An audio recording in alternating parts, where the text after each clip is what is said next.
All right, right now, though, here at 8:31, wildfire season is upon us, and it's having devastating impacts on parts of Canada and eastern Oregon here in the U.S. It's not good. Meteorologist Cody Matz joins us with details exactly as to what is going on and how maybe we might be affected by some of this as well. Good morning. Yeah, good morning, guys. There are active fires burning in nearly every western U.S. state, more than 900 burning in Canada. The largest of the fires in the U.S., though, is the one you see behind me in Oregon. The smoke from all these fires has filled the sky across much of the continent, forcing some areas to declare air quality alerts. No alerts, thankfully, here in Minnesota as of yet. According to the National Interagency Fire Center, as of this morning, there are 88 large active wildfires being managed across the U.S. This is a look at a map of those active fires. All the big orange areas are the active burning spots. You can kind of see some of the flames in there.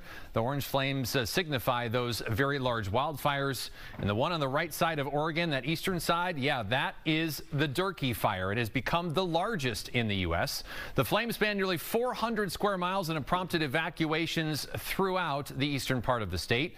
Tough to get across the state with many road closures, including sections of Interstate 84. State and local officials warning residents the worst may be yet to come, as isolated storms over the last couple of days have produced plenty of lightning and sparking even more of those fires. Well, moving on to Canada, in the Canadian wilderness, roughly 170 wildfires are burning in Alberta alone, with poor air quality for the big cities of Edmonton and Calgary. Just to the west of those cities, flames at Jasper National Park continue to grow. The park posting on X last night saying that firefighters are trying to save as many buildings and homes as possible in the town of Jasper, but that significant loss is occurring. The town was successfully evacuated by late Tuesday. The fire is hot enough that it's developing its own thunderstorms called pyrocumulus clouds. This can create lightning that can then spark more fires around it.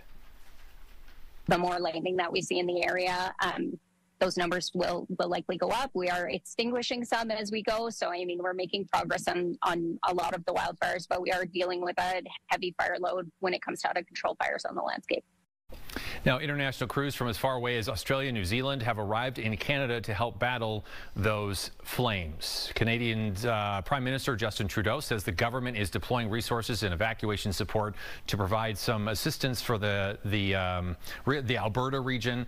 I realize 900 fires sounds like a lot. And it is a lot, but we're in the heart of wildfire season now. Pyrocumulus is a big word. It sounds like this massive thing, and again, kind of common in some of the larger fires. So while this is not particularly unusual, and wildfire overall, the amount of acres that have burned in both Canada and the U.S. are actually below average. It's also not a good thing, and it's destroying people's lives in some cases. And Jasper, unfortunately, is kind of the heart of that at the moment. Right. When it gets to some of those more populated areas, sometimes these are way far away. And if you know nothing about this region, Western Alberta is, in this Jasper area alone, is considered to be one of the prettiest spots in the world. And now it's on fire, which really stinks. It does. Cody, thank you. Yeah.